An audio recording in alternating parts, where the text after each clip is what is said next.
G'day, ZiggyD here, and welcome back for another Path of Exile build guide, this time for the Explosive Arrow Scion. Do you like super fast clear speed, good survivability, and excellent solo play on a budget? Ziggy, I love all those things. Then Explosive Arrow is the skill for you. Do you like having astronomical tooltip DPS that you can use to win online arguments? Oh boy, do I! You might want to check the forums for the latest double mirror dagger dual striker. Explosive Arrow is not the skill for you, my DPS lord friend. However, an Explosive Arrow build is a great way to start off a new challenge league, and it's also a great choice for the upcoming 1-month race. I used my Explosive Arrow Scion to get started in the pretty sketchy early days of the Tempest Hardcore League, and was extremely strong for speed farming maps to build up wealth to fund more expensive builds like Whispering Ice and Cast on Crit. Tooltip DPS, crit, accuracy, mana, auras, damage on gear, or even a well-rolled bow. Explosive Arrow doesn't need any of that crap. Explosive Arrow scales great just off gem levels and a few key support gems and passives. This makes an Explosive Arrow build very cheap and easy to get running, while also allowing you to focus on survivability and just getting in there and grinding some maps without needing to shop around for a bunch of complex gear. Screw PoE trade.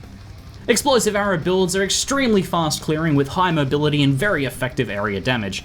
Being ranged with high mobility and a high life pool means that Explosive Arrow builds can also have great survivability in hardcore as well. The only real weakness of an Explosive Arrow build is that although their damage is more than enough to clear any solo content quickly, they can slow down a lot in the highest tiers of maps with large parties. Single target is also good for solo play, but falls behind in a group play, especially if bosses are fire resistant. The only item you need for an Explosive Arrow build as well is the unique Bow Quill Rain. But Ziggy, that bow has like no damage. This isn't just another no DPS ZiggyD build, is it? Well yes, my dear viewer, technically it is. 100 tooltip DPS is pushing it on an Explosive Arrow build. Wait, don't click that red X button just yet. Tooltip DPS is completely meaningless for Explosive Arrow, as it scales its damage much just like a spell does, completely based on gem levels and supports. With this build, I'm going to take you away to a magical land where no one ever mentions tooltip DPS and nothing is at zero viable. The way Explosive Arrow works is that you fire a fuse that explodes after a short delay, dealing fire damage listed on the gem info. It's possible to stack up to 5 fuses in a single enemy, and each additional fuse empowers the explosion, making it larger and deal more damage. And this is why we use Quill Rain with this build. Explosive Arrow doesn't care about bow damage. You just need to stick 5 fuses in an enemy as quickly as possible, and the Quill Rain excels at this since it has the highest attack speed in the game with 3 attacks per second. Explosive Arrow isn't even affected by the item's 50% less weapon damage modifier either, because it doesn't actually deal weapon damage. In addition to being pretty much the best weapon you can use for Explosive Arrow, a Quill Rain is also typically quite cheap, often only a few chaos, especially if you go for a low item level version. Though I must apologise in advance to anyone who's already planning on playing some Explosive Arrow, because it turns out whenever I mention an item in a build guide, prices go up to several exalts thanks to profiteering item flippers. However, even if this is the case, it's still going to be quite cheap because you don't need anything more than a 5 link. You can even get by on just a 4 link in this sort of build as well. So you can save some money by getting a cheap linked chest armor for a couple of chaos, and just use an unlinked Quill Rain with low item level to start off with. The support gems for Explosive Arrow are greater multiple projectiles, increased area of effect, and fire penetration. Fire Pen helps cut through enemies with high resistances since we deal purely fire damage with this spec. GMP and increased AoE allow us to have as many explosions as possible going off and hitting the same enemy.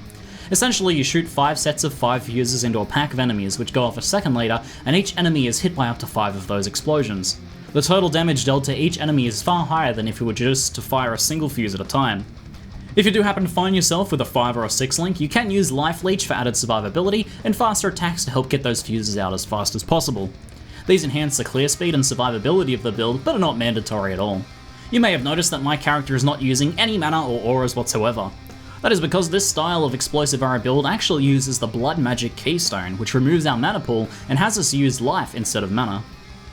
Blood Magic works really well in this build for 3 reasons. Firstly, it's a cheap and efficient way of dealing with Explosive Arrow's high mana costs.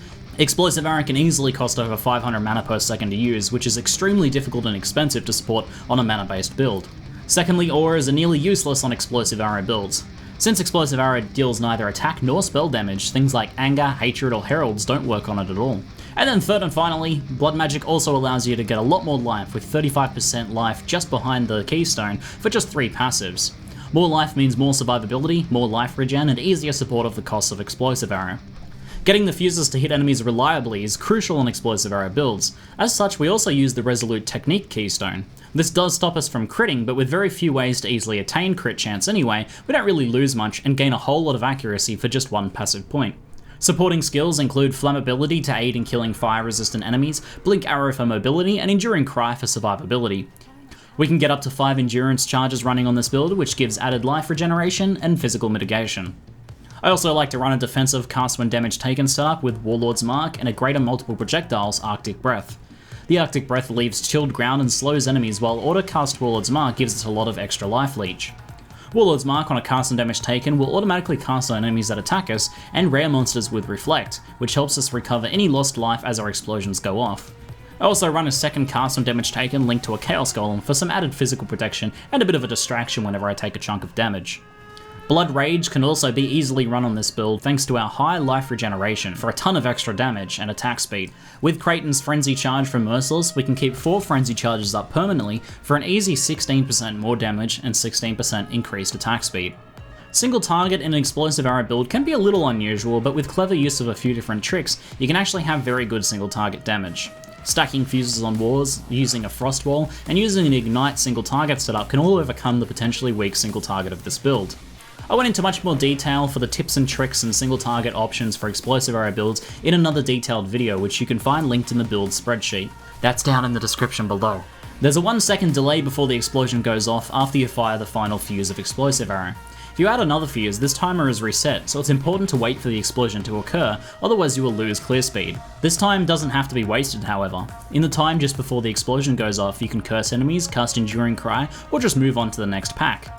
It's pretty natural to assume that 1-second delay could make this build awkward to play or slow us down, but when you use that time creatively, it just really isn't the case. Gearing up an Explosive Arrow build is very easy. On all of your gear, you just want high life, resistances, and strength, which is converted to additional life very efficiently thanks to our high life scaling. Any armor or evasion you can get is bonus as well. Movement speeds on boots, however, is essential as it's a big part of our clear speed. Your quiver is a great place to make up any resists and get extra life, as there's not much you need on it damage-wise. All of your jewelry in a build like this can be very cheap, focusing on simply life and resistances.